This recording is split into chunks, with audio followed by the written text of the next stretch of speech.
नमस्कार दोस्तों, हमारे चैनल पे आप लोग का स्वागत है। दोस्तों, ये समधी गारी गीत है, मंडप में गाया जाता है बनारस में। आप लोग को जरूर पसंद आएगा। दोस्तों नमस्कार। अंगने में कोरोना का पौधा लगी, अंगने में कोरोना का पौधा लगी, अंगने में वहाँ समाधि साले स्नान करेले, पूजा पाठ करेले, अपना बहिना के छूछा के दान करेले।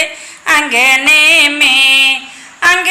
में कोरोना का पौधा लगी, अंगने में वहाँ गुआ साले स्नान करेले, पूजा पाठ करेले, अपना बहन फुआ के छूछा के दान करेले।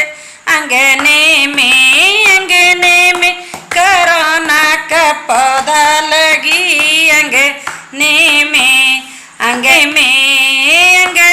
में कोरोना का पौधा लगी, अंगने में वहाँ बरतियन साले स्नान करेले, पूजा पाठ करेले, अपने माई बहन फुआ के छूछा के दान करेले।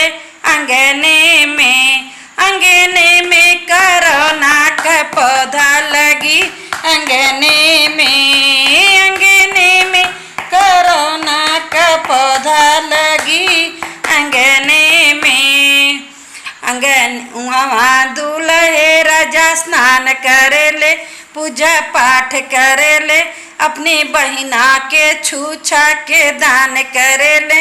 अंगने में कोरोना का पौधा लगी,